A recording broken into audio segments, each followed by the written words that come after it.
गुरुमुखो,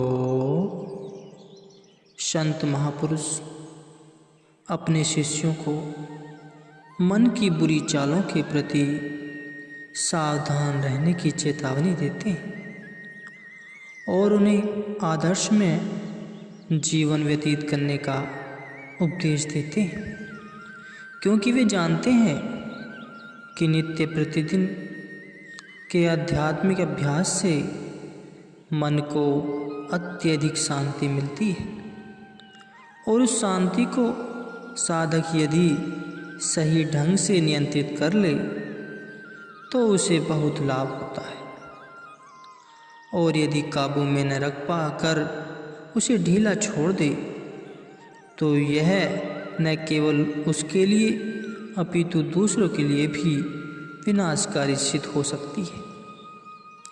जब 5 विकारों में से कोई भी विकार प्रबल और उत्तेजित हो जाए तो इसका मतलब है कि उस दिशा में नष्ट हुई शक्ति को किसी अन्य अच्छे कार्य में लगाना चाहिए था, परंतु उसे बुरे कार्य में लगाया गया है।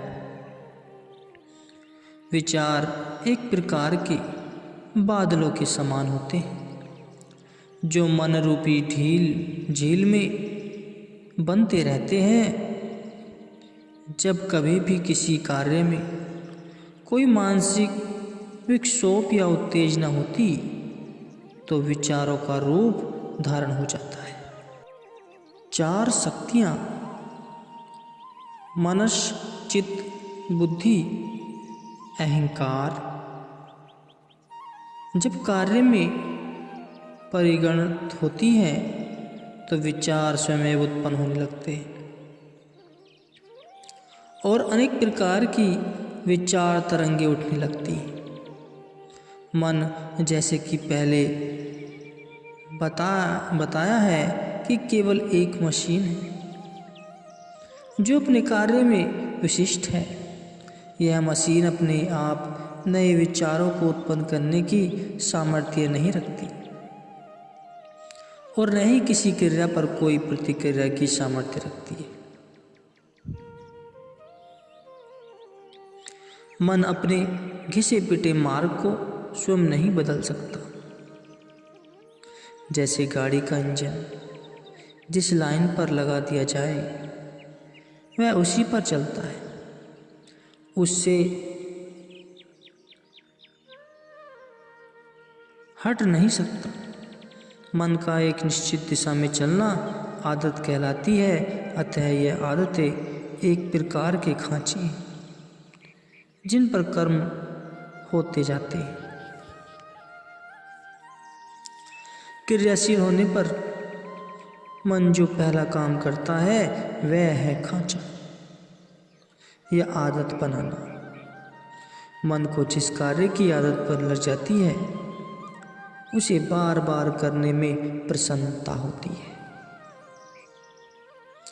एक संत को एकांत के कोने में ध्यान करने में ही सुख और आनंद मिलता है, क्योंकि यह उसकी आदत है। जुआरी को हर समय जुआ खेलने में आनंद मिलता है, क्योंकि उसने यह अपनी आदत बना ली है।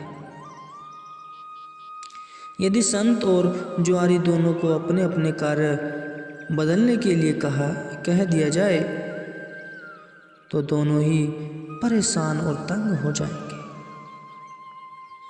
ऐसा इसलिए होता है क्योंकि मन अपने घिसे पिटे मार्ग को छोड़ने के लिए तैयार नहीं होता। आत्मा से कोई नया भाव उत्पन्न होने पर ही मन अपनी आदत को बदल सकता है, परंतु ऐसा बहुत कम होता है और अक्सर लोग आदतों और रीति रिवाजों के दास बन जाते हैं। मशीन का कार्य तो केवल यह होता है कि उसके पेंदे में जैसे औजार डाल दिए जाएं वह उन औजारों को उसी दिशा में धकेल देती है। यदि उसके औजार बदल दिए जाएं तो यद्यपि मशीन वही होगी, परंतु उसका कार्य और संचालन दोनों बदल जाएंगे। उदाहरण के लिए काटने के औजार से मशीन अपने में रखे हुए लोहे को काटती है। पॉलिश के बाद औजार से मशीन सतह पर पॉलिश करेगी और मशीन के पुर्जे बदल देने से अर्थात दांतेदार पट्टियां लगा देने से वह लोहे के टुकड़ों पर नक्काशी कर देगी। इसी प्रकार जैसे कि मन की वृत्ति होती है वह उसी प्रकार कार्य करेगा। इसमें कोई संदेह नहीं कि मन को नई दिशा में बार बार परिवर्तन पसंद नहीं, परंतु जो कर्म उसके स्वभाव अनुकूल है और जिनके अनुसार चलने की मन को आदत पड़ी हुई है, उन कर्मों की विभिन्नता का मन को करना बहुत पसंद है। मन को जो उसके अनुरूप सत्य और सही बताया जाए उसे तो वह निसंकोच मान लेता है, परंतु एक नए विचार को जब तक उससे जबरदस्ती न मनवाया जाए वह उसका कड़ा विरोध करता है। मन एक मोटर गाड़ी की तरह है। नैतिकता या अनैतिकता का उसे कोई विचार नहीं। रंग चाहे क्रिम्सन हो या काला, मोटर गाड़ी को उससे कोई मतलब नहीं। लकड़ी चाहे चंदन की हो या देवदार, किसी भी सामग्री से उसे बनाए, गाड़ी आपसे कभी कुछ नहीं पूछेगी। यह तो एक मशीन है जिसे कार्य में लाने के लिए एक बाहरी शक्ति की जरूरत होती है। उसी तरह मन भी एक मशीन है, उसे आत्मशक्ति द्वारा कार्य में लाया जाता है। यह सही है कि मशीन की तरह कार्य करने के कारण मन द्वारा कई लाभ हैं, परंतु इसके बावजूद भी उसे आत्मा का पक्का शत्रु माना गया है, क्योंकि इससे हर समय एक बाहरी खतरे की संभावना बनी रहती है। मन यदि किसी बुरे कर्म को अभ्यस्त हो जाता है तो वह निश्चय ही मनुष्य के विनाश का कारण बन जाता है। कई मनुष्यों में यह आदतें इतनी पक्की हो चुकी होती हैं कि वह इन बुरी आदतों से छूटना चाहता है, परंतु साहस और चरित्र शक्ति न होने के कारण वह इनसे छूट नहीं पाते। वह आदतें उसे जबरन अपना शिकार बनाती हैं। मन जितना अधिक किसी आदत में तल्लीन होता है, उतनी ही आसानी और सुविधा से वह उस ओर चल पाता है। यहाँ तक कि व्यक्ति को पता भी नहीं होता कि वह गिरावट की ओर बढ़ रहा है, परंतु फिर भी वह अपने स्वभाव को बदलने में असमर्थ होता है। धीरे धीरे मन बलवान हो जाता है और उस पर आत्मा का कोई नियंत्रण नहीं रहता। मन आत्मा का कोई उपदेश नहीं मानता और न ही उसकी कोई बात ही सुनता है। परिणाम स्पष्ट है। आदत इतनी पक्की हो जाती है, इतनी प्रबल और शक्तिशाली हो जाती है कि मन में जब कोई वासना उठती है तो उससे उत्तेजित हुआ यह मन अपना सब कुछ बर्बाद करता हुआ बेदहास भागने लगता है। आत्मा अत्यधिक विशुद्ध और सूक्ष्म है। अपने क्षेत्र में तो यह बहुत शक्ति संपन्न है, परंतु इस भौतिक संसार में स्वयं को व्यक्त करने में यह असक्त रहती है। यदि मन इसका साथ दे तो यह भौतिक और आत्मिक दोनों क्षेत्रों में अपनी इच्छा अनुसार कार्य कर पाती है। इसलिए संत महापुरुष मन के नियंत्रण पर अधिक का अधिक जोर देते हैं।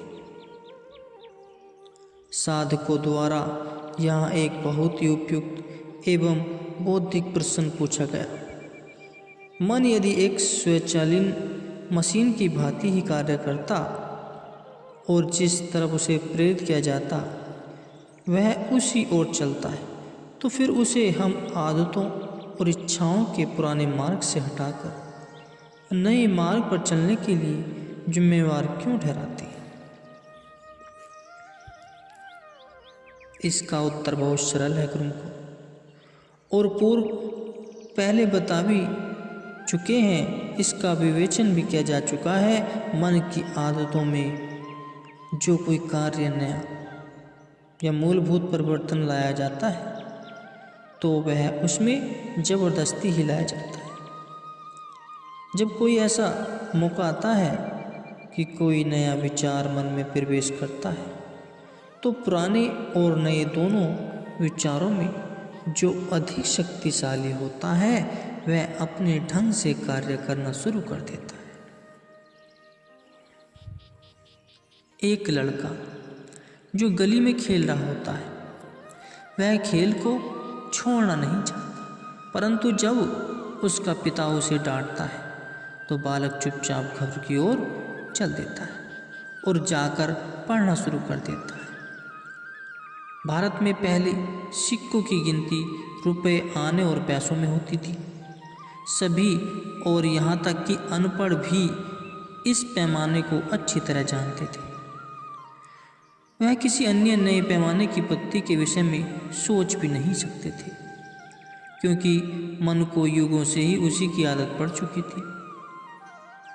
तब सरकार ने गणना का एक नया पैमाना शुरू कर दिया। मन को पहले तो यह अच्छा नहीं लगा और वह इस नई पद्धति को आसानी से स्वीकार नहीं कर सका, परंतु जब सरकार ने यह घोषित कर दिया कि अमुक तिथि से सभी व्यक्तिगत सरकार गैर सरकारी हिसाब नए पैमाने के अनुसार होंगे तो मन को भी मानना पड़ा।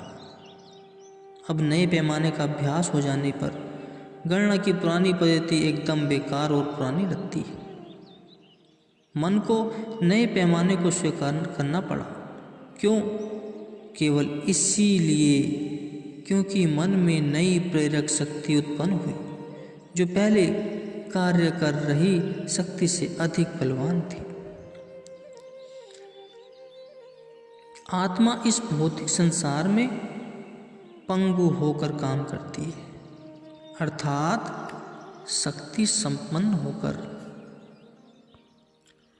वह भौतिक संसार में कार्य नहीं कर पाती, क्योंकि ये सांसारिक लोग इसका अपना इसीलिए अपने आप को सही रूप में व्यक्त नहीं कर पाती।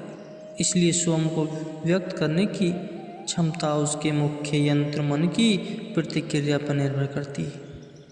यदि मन रूपी यंत्र बेकाबू या खराब हो जाता तो आत्मा शक्तिहीन हो जाती है। आत्मा की सामान्यता रूप से अभिव्यक्त के लिए आवश्यक है कि मन की सूक्ष्म शक्तियाँ आत्मा के साथ मिलकर कार्य करें।